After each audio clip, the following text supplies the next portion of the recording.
Olá, boa noite, investidores. Tudo bem? Sejam bem-vindos aqui à nossa live da Amur Capital sobre investimentos, sobre macroeconomia. Hoje a gente tem um convidado ilustríssimo aqui, o Sérgio Machado, gestor aí da Trópico, gestor da Trópico SF2 Cash, né? Sócio aí da Trópico Investimentos. Está aqui com a gente hoje para trazer um pouquinho da expertise de mercado dele sobre o cenário de renda fixa, o polêmico cenário de renda fixa. Tudo bom, Sérgio? Tudo bem.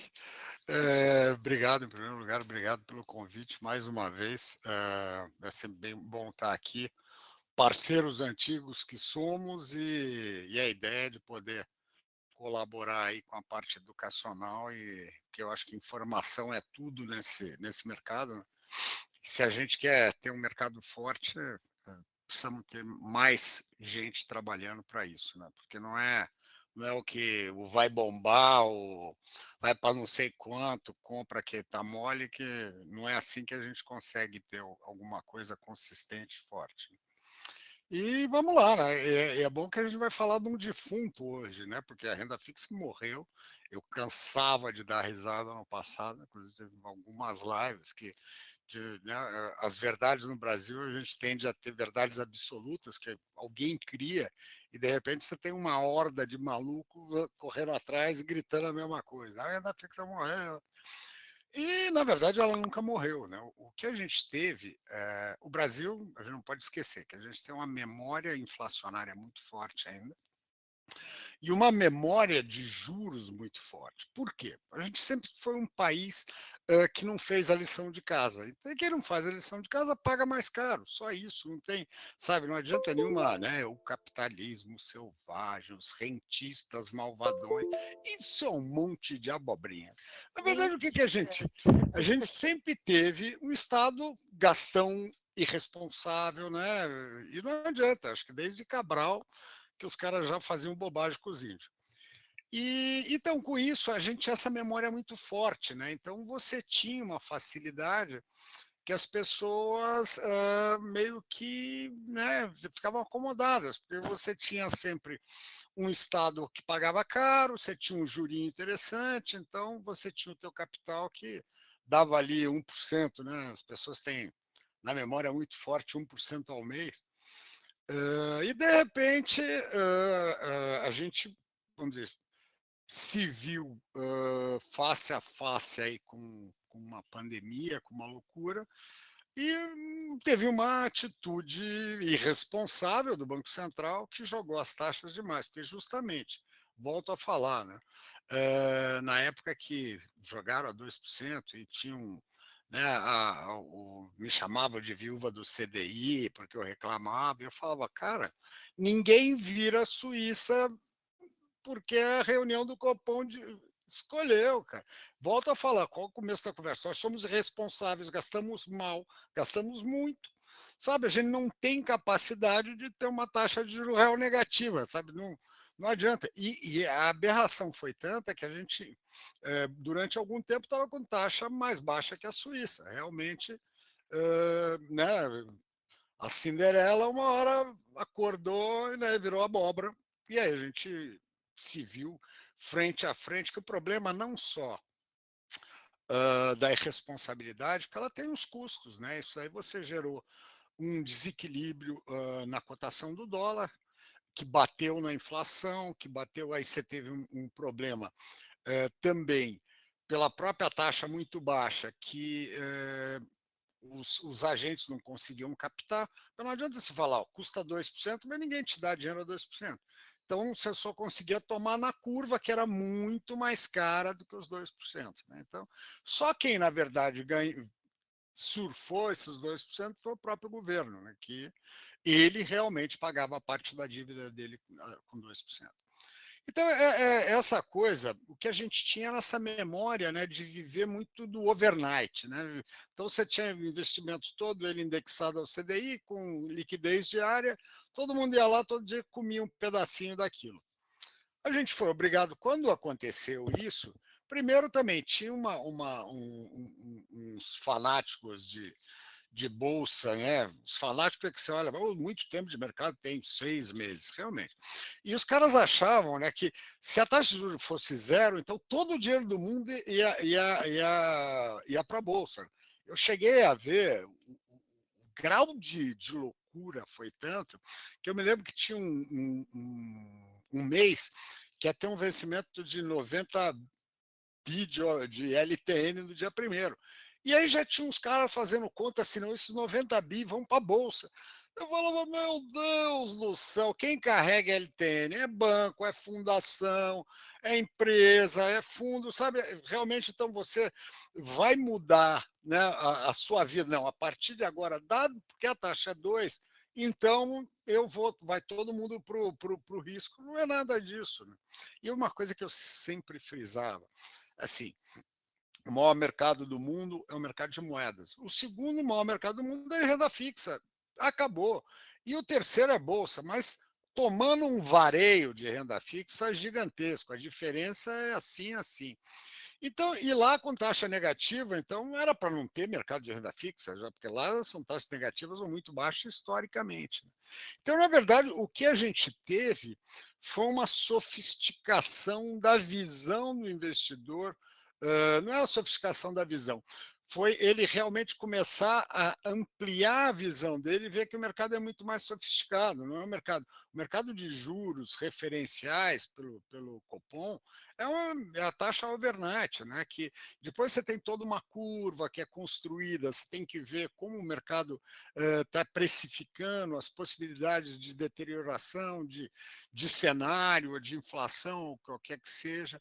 Você tem, né, investimentos indexados à inflação, você tem os pré-fixados, que eventualmente, quando estava a 2, não fazia muito sentido, mas eventualmente, quando você tinha prêmios muito grandes na curva, você podia fazer algumas operações de dar tomar um vértice e dar outro, ou seja, você consegue operar pedaços dessa curva. Né? Então, ou seja, num segundo momento foi interessante, porque os investidores passaram a abrir um pouco a cabeça, sair da caixinha, né?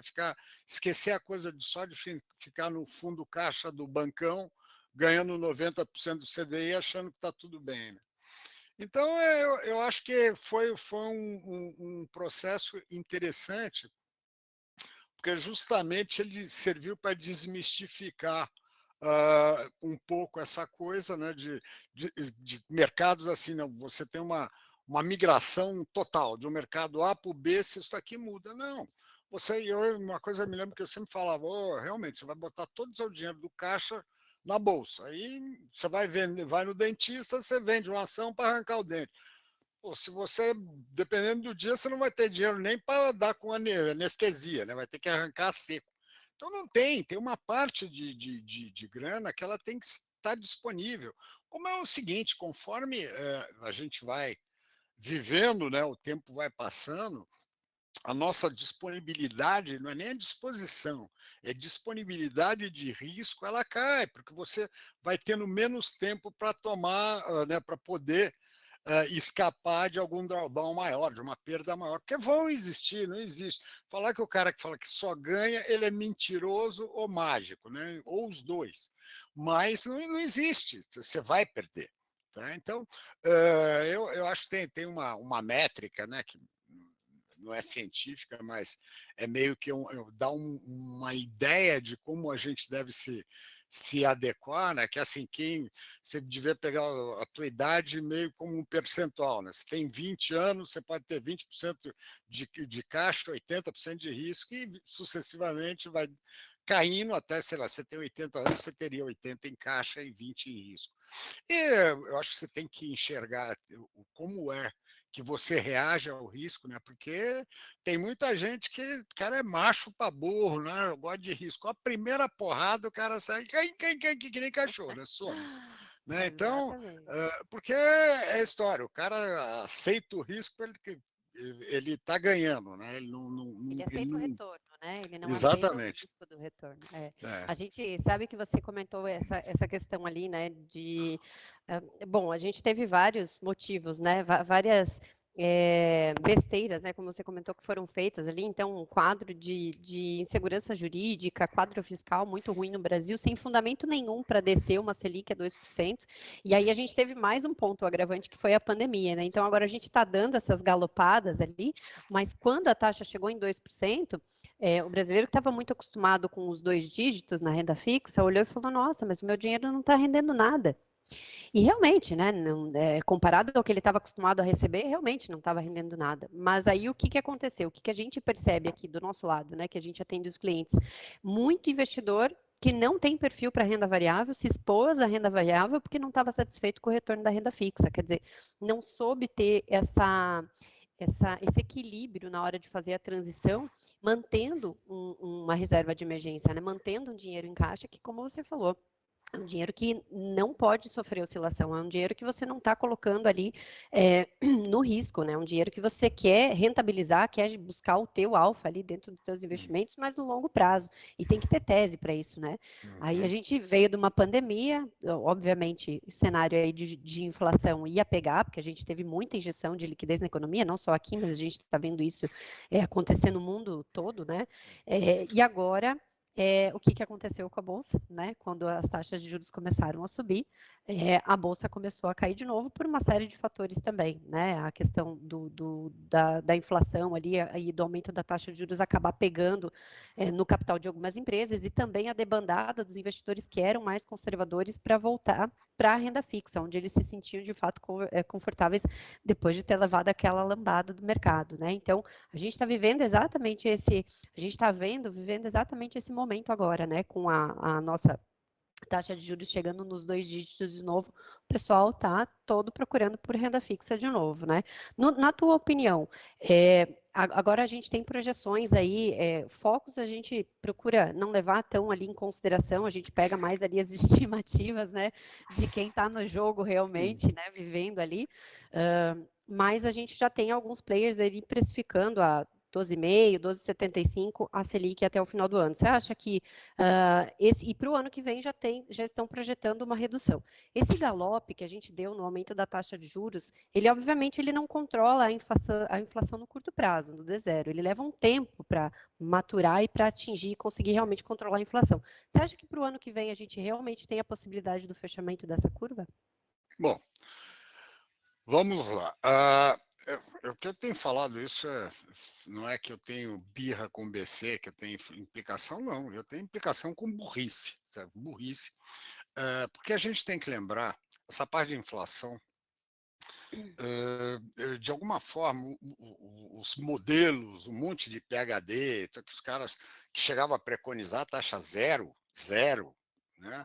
Se a gente fala hoje parece loucura, não, cara, ia trombetar, ia para o jornal falar que taxa zero era legal para o Brasil. Eu falava, realmente, aqui virou, eu brincava, quando deve estar começando a nevar, vou ter que comprar esqui para poder ir trabalhar, porque afinal viramos Suíça. Mas tinha quem falava isso, e ao mesmo tempo, os modelos o modelo ele errava, porque é um modelo. O modelo o que, que é? Você faz um apanhado de variáveis, acompanha, cria uma série e ela começa a ter um processo, né, de repetição. Você vai fazendo isso. Tinha uma coisa que mudou na pandemia e que as criancinhas não percebiam, é que mudou a estrutura de consumo total, né?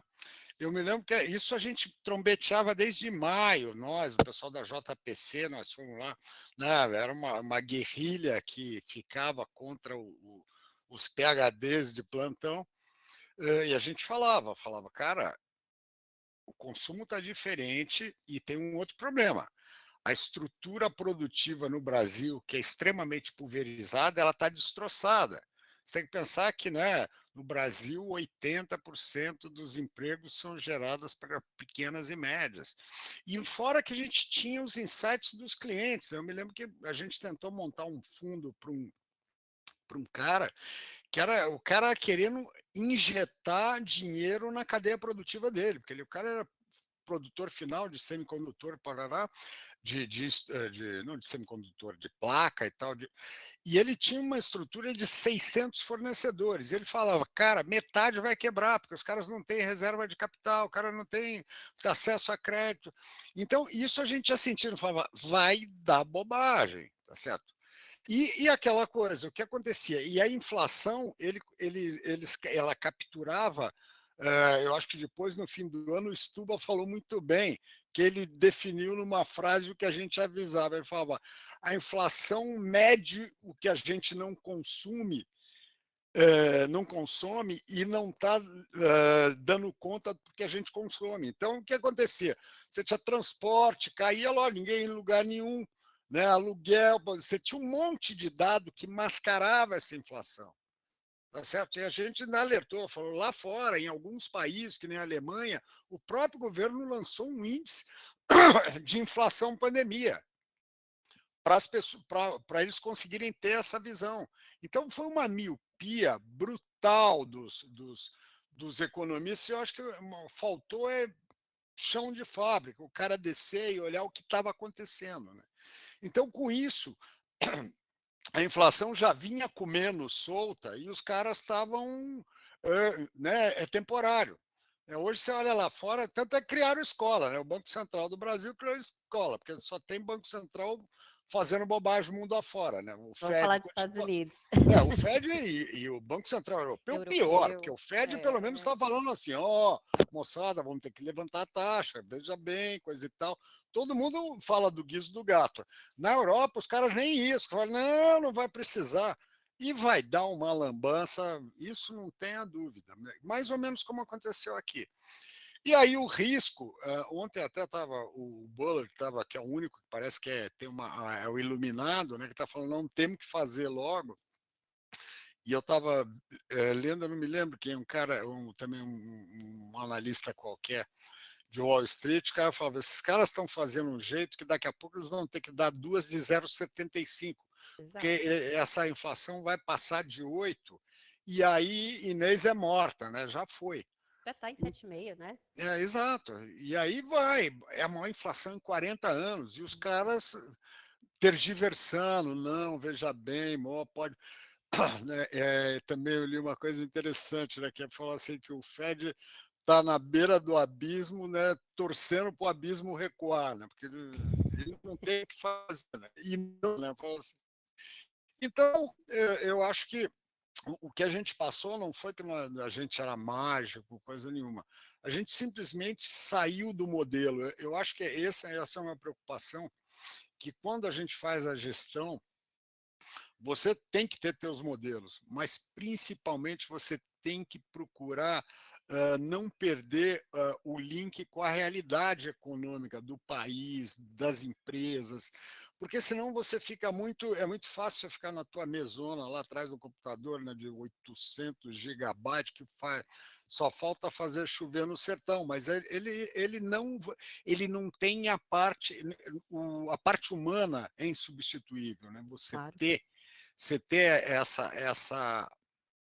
vamos dizer, esse insight. E também acho que foi muito importante essa época, a gente lá da JPC, que era uma troca muito rica, né? Porque então você está falando, eu não sou economista, mas são 4, 5 economistas de ponta e que de repente a gente e a JPC foi criada assim, né? A origem dela foi que de repente a gente era vozes dissonantes no rebanho de bé, bé, bé, que todo mundo ia para o coisa. E falava, bé, bé, bé, nada. A gente está indo para o matadouro, a gente não está indo para o pasto. Os caras estão tudo bonitinhos, as ovelhas estão pensando que vão passear, vão para Disney, nem para Disney porque o dólar está caro, né? Vão entrar na faca. E aí, então, eu acho que da coisa positiva foi essa amizade que a gente criou e essa coisa também de questionar o grande. E questionar o grande não, porque foi o World Bank que falou. Dane-se. Ele é feito de gente como a gente. Tem cara incompetente lá como tem aqui fora, sabe? Não é melhor de nós como nada. Eu não sei, eu como comecei em banco pequeno, fui para banco, sabe? Se eu fosse me fechar e falar assim, não, o bancão sabe tudo, sabe? Então eu estava passando um atestado que era um incompetente. Não, sabe? Você pode ser grande, pequeno, médio, você tem que ser bom no que faz. Tá. E se preocupar em fazer isso. E principalmente, e não perder o vínculo com a realidade. Não fica olhando só porque tem 18 telas, ela não vai fazer, sabe, você sempre ficar mais inteligente ou mais esperto. A informação, ela é uma coisa. E hoje, então, acho que no passado até a informação era muito mais valiosa que é hoje. Porque hoje você tem um volume de informação tão grande, Maior. tá? Que o que você tem que fazer, na verdade, é selecionar as fontes, primeira coisa, que não adianta, né? Outro dia eu estava vendo que o YouTube recebe 370 mil horas dia de vídeo, né? Ninguém, só 370 mil minutos, sei lá, qualquer coisa que seja, ou minuto ou dia, ninguém vai conseguir ver essa porcaria, nem que tiver 50 vidas, né? E é o que você tem hoje, a informação que você tem, né, gratuita, é só você, né, dar uma pesquisada, dar uma filtrada, mas você tem, e outra coisa, não é só, né, gritou fogo, sai correndo, fogo não. Leia, entenda, né? Porque o mais importante é você entender o mercado, né? Eu acho engraçado, tem uns dias que o mercado fica meio doidão. Eu adoro, no fim do dia, ler as explicações. Você ouve cada barbaridade. Né? E tem uma coisa, se você vê, num dia, vê 3 explicações por um fato, e as 3 são diferentes, uma coisa fica clara, ninguém está entendendo porra nenhuma disso aqui. Nada. Né? Então, nem você, nem ninguém. Então, fica calmo. Então, e nessa hora, você tem que tentar desenvolver justamente essa percepção. Né? Por quê? Né? Para e pensa e olha, e nem tudo é causa e efeito. Economia e mercado, eles são muito mais complexos, eles estão muito mais para psicologia Com do que certeza. para álgebra, tá certo? Tem muito mais um componente humano, né? Então, essas reações você tem que aprender um pouco a entender como é, né? E questiona. E outra coisa, questiona. Não houve uma abobrinha fala, subiu porque né, o Putin espirrou. Não, calma. Né? A primeira coisa, e toma muito cuidado, porque tem uns caras que nunca tinha ouvido falar no Putin um mês atrás, que agora é tudo especialista. Ele vai te falar de Ucrânia, de, né, Crimeia, de Abacato, gasoduto. E não é nada disso, né? Aquilo lá é complexo. Né? Essa história da Ucrânia ele tem muito a ver né, com o próprio sentimento russo, a origem da Rússia é lá, né? É um negócio muito maluco.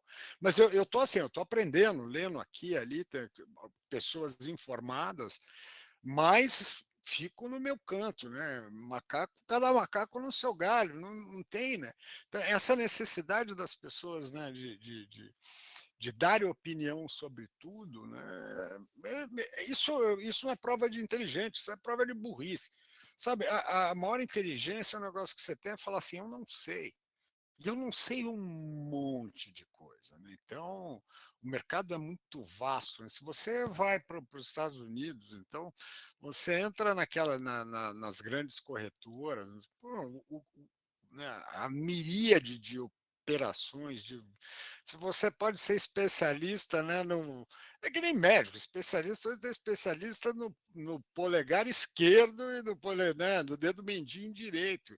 E lá é assim, aqui a gente ainda consegue ter um mercado menos, já mais sofisticado, mas não tão sofisticado como lá fora. Né? Então, e é bom que ele vá crescendo de uma forma mais orgânica, porque senão corre o risco de também ser, por exemplo, lança os ETFs e lançava aqueles COIs, e os caras vendiam, né, jacaré com colibri, ninguém não entendia nada, sabe? Nada. Fazer E aí, vendo, e tocando o ferro, né?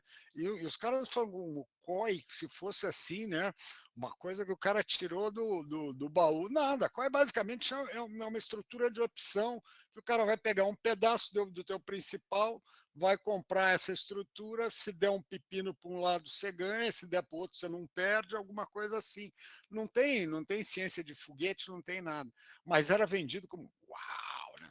E você olhava, tinha uns que você olhava o preço, falava, desse preço Nem Eu adianta nem ter saio mudança de estrutura. casa, né? Nem vou cumprimentar esse cara, porque ele devia me atender de máscara, é um ladrão. Né? Então, essa coisa que é também eu acho que faz mal para o mercado, e por isso que essa parte de você ter umas casas boas, que nem vocês, e vários outros, ainda bem que hoje isso é uma coisa que tem se multiplicado, isso é extremamente saudável, porque assim, o que é o da moda? É FII, soca FII nos caras, soca CRA, parece tempo de banco, eu fui diretor de banco muitos anos, você fazia as campanhas, então o gerente falava, ó, gerente, esse mês você tem que socar poupança, o cara só faltava sair laçando os negros na rua para... Poupança era o melhor produto naquele mês, né? Daí no mês seguinte já não era mais poupança, daí Não era era aquilo. CDB. Não, e aquilo ali era CDB, ou que é fundo não sei o que lá, né, capitalização, e toca o pau. E você botava cenourinha nos caras, porque tudo isso tinha uma premiação danada. Né? E até foi uma coisa que eu me lembro do banco que eu trabalhei, que os caras davam um carro, davam uma viagem. Eu falei, que viagem, cara? Você acha que o cara quer grana, sabe? Bacana. O pessoal de marketing fala, oh, manda o cara lá para Comandatuba, dá grana no bolso dos caras que dá muito mais certo. E não deu outra. Você sabe que depois que a gente mudou, primeiro carro, aí depois eu falei, carro nada, vamos dar grana, cacau. Bota 50 contos, 100 conto na mão do cara, você vai ver. O cara não é que é a cenoura, parece que ele vai sentar na cenoura, né? O cara sai correndo. Então, mas era um negócio que era outros tempos, mas de alguma forma teve um pouco desse movimento em alguns distribuidores, alguns bancos, que os caras meio que vendiam qualquer coisa. Né? E como o mercado estava muito ávido, estava o pessoal, ai, os 2%, eu quero o meu 1%, o cara entrou num monte de roubada. Né? Então, eu acho que também tem uma coisa que as pessoas têm que se... não pode perder a noção da realidade. Né? Então, eu me lembro que logo que foi para esses 4 ainda, ô, Sérgio, como é que eu faço para 1% ao mês? Eu falei, pode pensar em drogas, Essa é a talvez. pergunta da vez. Tá Eu quero certo? saber É como droga, você alguém pode fez pensar, é isso. roubo, né? Ser político, várias coisas. Não tem jeito. Fala, bonitão, a taxa Selic está em 4%. Para você ter 1% ao mês, você vai ter que multiplicar isso por 3. 300% é um risco, tá certo? Você acha que de onde vem essa diferença? Vem do risco, e não adianta, tá certo? E aí teve muita gente falando, não, mas de repente, porque o ser humano vive muito entre isso, né? Entre a ganância e o medo. Ele oscila nisso daí. Né? Ele primeiro, e aí o problema é que naquela loucura que estava o oba-oba, não, o nível do medo dos caras baixou. O cara falou, não, não, porra, apareceu tanta coisa, e o cara estava tão distante do sonho dele, que era 1%. Né? Primeiro, você não tem que sonhar, você tem que partir sempre da realidade, você não pode perder, né, o vínculo com a realidade. Porque só cai em golpe quem não tem esse. Porque se alguém acha que é normal ganhar 300% no mês, né, ganhar aquela coisa, porra, desses golpes de cleptomoeda, coisa e tal, é tudo golpe. Você fala assim, cara, não tem, né? Porque os caras falam 15%, 20% ao mês. Isso Garantido. isso é Garantido. garantido. Não, isso daí nem droga, aí tem que ser É já o outro assalto a nome disso, banco, né? né? Não é Tem, nem investimento, é exatamente, você tem que pirâmide. ir já para já comprar uma metranca, então, e sair assaltando carro forte. Né?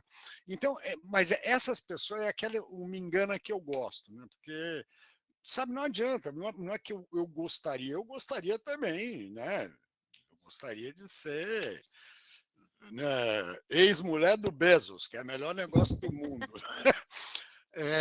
Eu também queria ter um monte de coisa, mas não adianta, sabe? Você não pode perder nunca esse link com a realidade. Né? O que acontece? O que são os retornos seguros? Né? Lembra sempre daquela curva de risco de retorno. Esse é o máximo. Isso daí foi a primeira coisa que eu aprendi quando eu entrei na faculdade de administração, que eu falava, isso daí é tão básico. Né? E é básico, aquela história. Aqui você vai ganhar pouco, você está correndo risco pouco.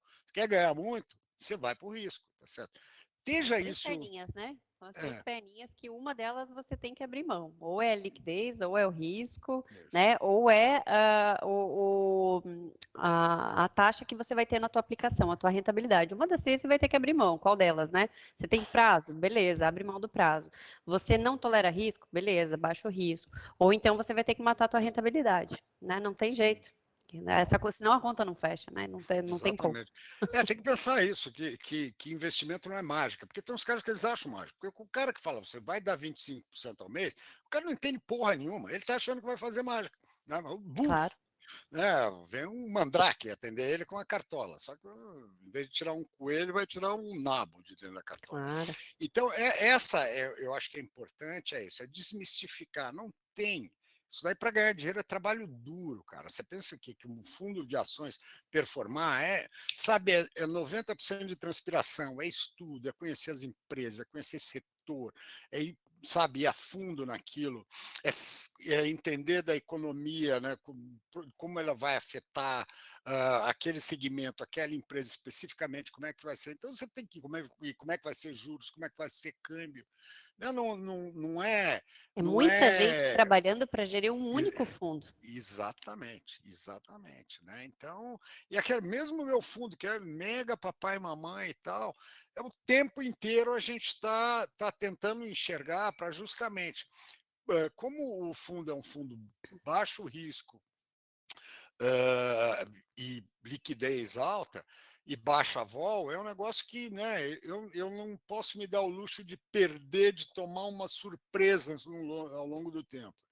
Eu brinco, eu falo assim, isso já é uma figura que eu uso, mas eu piloto uma Kombi, mas eu continuo com a minha cabeça quando eu tocava Porsche lá atrás. Né? Eu já abandonei as pistas, né, quando eu vim para fundo caixa, mas eu continuo com a mesma cabeça de piloto, e tem que ter essa cabeça. Claro. Sabe? Não adianta você falar, não, é fundo caixa, papai e mamãe, não. Por que né, o fundo tem esse histórico de nunca ter uma cota negativa, ter 5 cotas abaixo de 100 e só uma abaixo de 95 do CDI?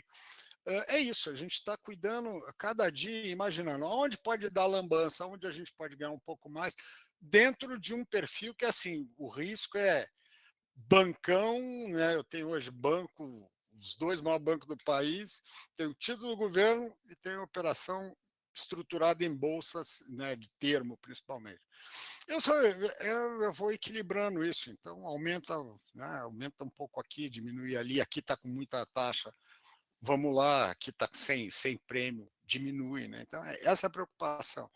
Porque vai afetar, né? A gente teve crise da LFT, né? Se lembra, em 2020, que deu um pega para capar, e ela, nossa, mas com. Aí você fala, por quê? Porque a gente estava vendo que a taxa de juros estava excessivamente baixa, você não tinha mais comprador do papel que rendia. Sim. Né? Não valia a pena, Então, né? O risco país não é, valia a pena. exato, né? Então, mas aquilo ali foi induzido, a gente veio sentindo, né? Nós viemos diminuindo, foi, vai dar lambança. Como deu em 2002 também, nas LFTs, né? E quando você pega na LFT, me preocupou muito, porque a crise de 2002, que foi uma lambança do Banco Central também, ela gerou um estresse que não foi essa brincadeira que a gente. Esse estresse de 2020 foi festinha de criança. Lá foi baile funk, e baile funk daqueles de barra pesada. Né? Então, e me preocupou um pouco, que eu fiquei com medo que eles estiveram muito perto de perder o controle. Muito perto de perder o controle. E aí, então, mas são umas coisas, assim, falar, e sempre aquela história, tem risco em qualquer lugar, não vem com essa Sempre. história, você tem que estar olhando isso. Porque o mercado, o bom, é que ele te dá sinal. Raras coisas, sabe? É, Ele te dá chance de agir, eventos, né? Você não exato, precisa tentar é, antecipar. Você é, pode usar os seus conhecimentos para traçar os cenários, mas ele vai isso. te dar o sinal da hora de agir, né? Exatamente, exatamente.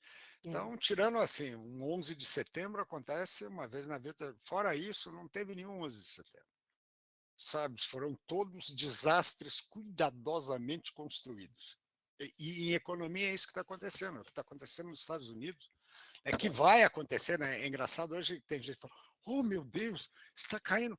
Pô, cara, tá no high ever de todos os tempos, né? Um preço totalmente estratosférico. Deu uma correçãozinha, espera que esse. Você sabe o que é um Só iceberg? É começou, assim, é só que a pontinha. Lembra que ele é 10, né? Ele é 90% tá debaixo d'água. só começou. Então toma cuidado com essas, né, com o que se fala, né? Porque não tem surpresa nenhuma, né? Não teve nessa lambança interna. Só teve surpresa para quem negou, né? Porque que nem essa história, a inflação é temporária. Que temporária, cara? Aí você ia no supermercado, aquele tempo que eu vivia, fica meio enjaulado por causa do Covid, eu me lembro que eu saía uma vez por semana em casa, eu ia no supermercado. Na semana assim, eu comprei a mesma Era coisa e outro falei, preço. nossa, mas não era outro preço, nossa, é 10% mais caro. Aí depois é mais 15%, você falava, nossa. E essa inflação, os caras estão falando que tem deflação, aonde? Uh-uh. No transporte, que ninguém usava, é isso aí. É que o Stuba falou, né? A gente tem inflação no que a gente não usa e no que a gente não tem deflação e no que a gente usa tem inflação. E na média não existe nada. Né? Então, É bem isso. E você acha, pegando esse gancho do que você falou sobre os Estados Unidos, agora eles vão começar esse processo agora em março, né? Antes estava previsto aí que fossem 4 a 5 altas, mas provavelmente já tem gente falando aí que vai para casa, vão ser 6 ou 7 altas, algumas pessoas já falando em 0,5% na próxima reunião, antes era 0,25%. Então eles estão começando, eles estão mantendo o tom hawk, né? Mas estão demorando um pouquinho para agir. Você acha que durante esse ano a gente tem uma tempestade perfeita rolando no mercado, né? Porque a gente tem aumento de juros lá dos Estados Unidos, e isso acaba refletindo aqui também, né? Por alguns fatores.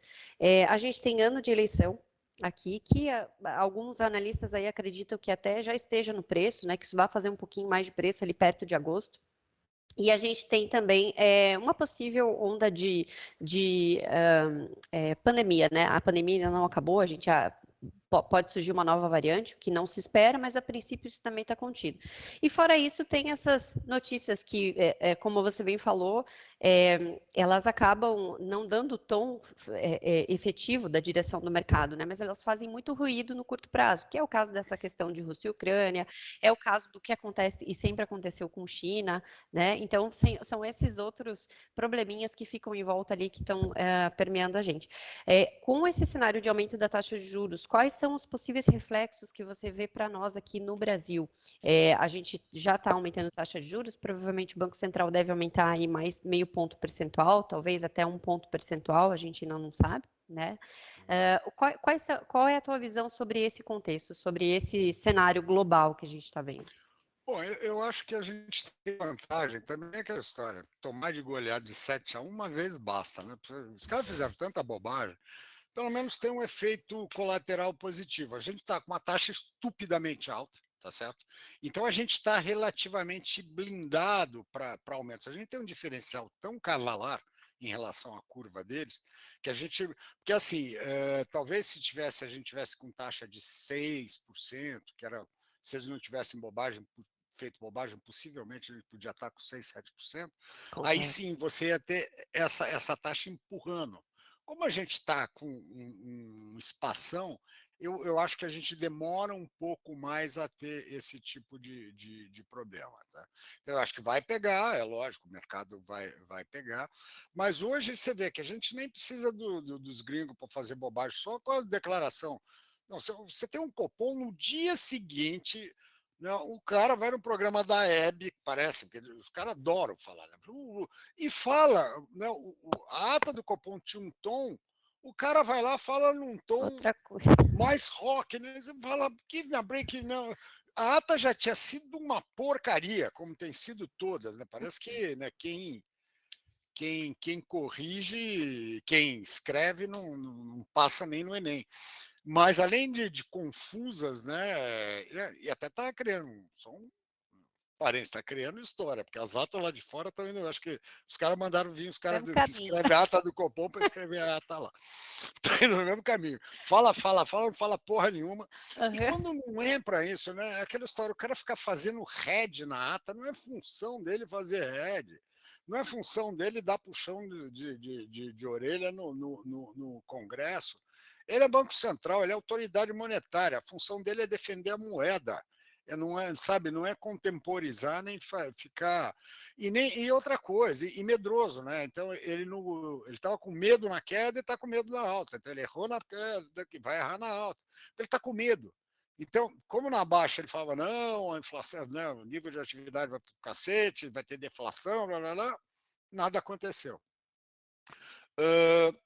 Agora, para cima ele está assim, não, a gente não tem indicações, né, de que essa necessidade, que também tem os mesmos PHDs que defendiam o zero, estão defendendo, não, precisa ter uma taxa que seja, né, de tal forma brutal que vai levar a inflação para baixo. A diferença entre 10 e 12, give me a break, nenhuma, nenhuma. Só que a diferença entre 10 e 12 para o nível de atividade é gigante. Tá Com certo? certeza. Então, E o nosso PIB tá, a projeção do nosso PIB está aí, né? Não mente. exato, exato. E é aquela história, está dada essa inflação. Inflação, se ele acredita que é 5, por que tem que botar um juro real de 7? Tem alguma coisa que não fala, sabe? É um modelo bocó. Então, eu acho que não deveria ter dado nem essa última, já podia ter parado com essa encrenca, espera, aquela história espera. Ele está querendo, ele está o tempo inteiro falando em 12 meses à frente, ele não consegue acertar 2. Né? Ele está errando para isso, ele vai dar uma dose que de repente mata o coitado do doente. Agora, só uma coisa, político, acho que não está no preço nada. Nada, esquece. Isso aí não tem preço. Sabe, o mercado está fazendo ouvido de mercador, tá? Ele está fazendo o que ele quer, tá certo? Está sendo, ó, deixa lá, não está no preço. Eleição não está no preço. Esquece. Essa coisa, não, fala, a eleição tá bom, o mercado subiu porque o Lula é bonzinho. Esquece. Não está no preço. Tá? Então, a gente vai ter, eu acho que a gente vai ter maio aí, porque começa as definições, e depois aí para frente depende como é que a coisa for. Aquela história, palanque de político sai bobagem para boa, né? São coligações, não está dado. Será que vem o Temer com o Leite? Não sei. Né?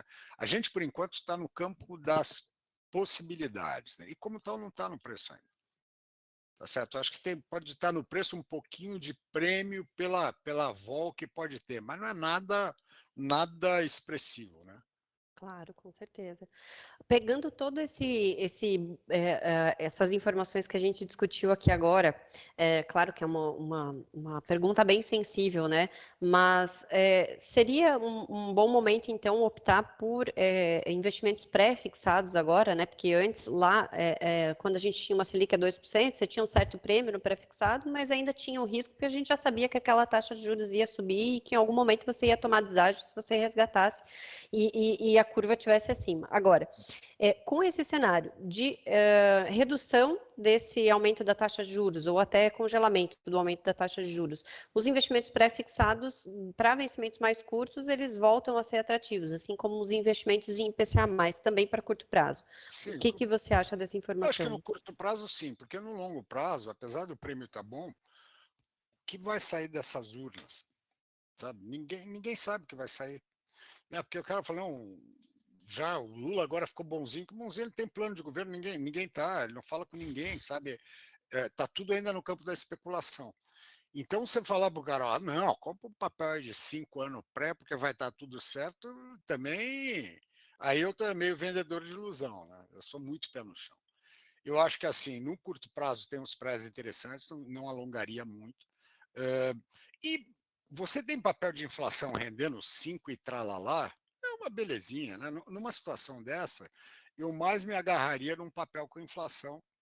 E 7, já tem alguns que chegam a 7, né? Então, tá. papel privado, então, aí, mas é que aí tem o risco, ainda que a gente, para não falar em risco de crédito, que aí são mais 3 horas de programa e tal, eu me ative muito a ficar com risco base, né, na história Sim, claro. do nosso ali, só no nosso, que é risco governo ou algo semelhante. Soberano. Então, eu acho, indexado, e quero não, indexado ao Selic, você está indo bonitinho, aí você vai estar levando Né? Se esses malucos levarem para 12,5, você vai puxar 12,5. Surfa onda.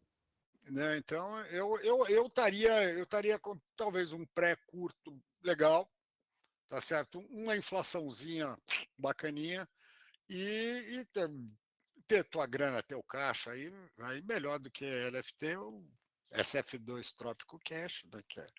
Com certeza, tem que fazer o merchan, né? Claro, né? 6 anos aí Pô, entregando um baita do resultado. se eu não acredito no meu produto, eu não mereço, né? É É isso que aí. tanto acredito, fala assim, pô, eu acredito em tudo. A minha grana, por exemplo, toda da minha família, o que é caixa, está tudo. Como a gente tem esse conceito na tropa como um todo. Sim, Se a gente claro. não acredita nos nossos fundos, cara, quem mais? Tá Como? certo? É, não tem Tá como, certo? né? Não, Não tem como. não, tem gestor que não tem. Vai ver cadê? Ah, não, tá lá fora. Calma lá, cara. Você tem obrigação moral de De ter a ter um sua dinheiro de grana. reserva, exatamente, exatamente. Quem quiser conhecer um pouquinho mais aí sobre o fundo do Sérgio aí, que o Sérgio é o gestor, o fundo SF2 da Cash aí, a gente tem aqui também no escritório, na Amur. Fiquem à vontade para chamar um dos nossos assessores que a gente apresenta também. O fundo tem um desempenho aí fantástico aí nos últimos 6 anos, né, desde a criação aí, sempre buscando aí superar o CDI, ou seja, ganhar mais do que 100% do que o CDI está te pagando, né? É isso, a gente está chegando no finalzinho da nossa live. Eu queria ler algumas perguntas aqui que a gente teve durante aqui a nossa conversa, né? Deixa eu dar uma olhada aqui, bastante comentário, né? Falando sobre eleição, falando sobre a falecida da renda fixa. Vamos ver aqui. Só tem gênio no mercado de moedas. Os comentários aqui são os melhores, né? O pessoal perguntou aqui também o impacto direto e indireto do juro americano traria ao Brasil, Isso a gente falou que a agora há gente pouco, né? comentou. Uhum, Eu acho que tem um impacto direto, mas ele tá bem amortecido, porque o nosso diferencial, justamente, a gente botou né, uma câmera lá, aquelas que tem incêndio, né, que o cara consegue pular. Acho que a gente tem um amortecimento razoável. boa. Agora, que pega, pega, né? E principalmente, agora, se os caras começarem a ter que correr lá e dar 0,75, aí samba lelê, porque aí pega para todo lado. Aí não, isso, né, se pega fogo na matriz, a filial cai, né? É isso aí. E não está fora do pipe isso acontecer, né? Não, não tá. Exatamente. O que pensar das curvas longas de juros? Eu acho que as curvas, elas estão, como eu falei, o mercado está leniente, né? As curvas estão chatas, né? Tá tudo igual, meio que o mercado ele ainda está, para mim isso daí demonstra muito mais uma dúvida quanto ao futuro, mas ele está bem tranquilo, porque se fosse um mercado que tivesse um risco embutido maior, você tinha essa curva mais empinada, ela está chata. De alguma forma também essa chatice da curva, eu acho que ela reflete a própria percepção que esse nível de juro atual é excessivo, tá certo? Sim, com certeza. A regra de Taylor seria um modelo interessante para o Banco Central seguir por aqui? Não, eu acho que esse negócio sai de teoria. Eu acho que a função, primeiro você tem que entender o que é inflation target. Inflation target é uma tentativa do Banco Central cooptar os agentes econômicos, né? Então não é que aí falam assim, oh não, porque quando é custo não tem efeito, tem efeito. Porque o inflation é o seguinte, o cara teoricamente ele fala, ó, eu vou dar mais juros agora e vou ter que dar mais para frente se essa inflação não ceder. Então, teoricamente você chama a economia a dar uma parada no nível de repasse e tal.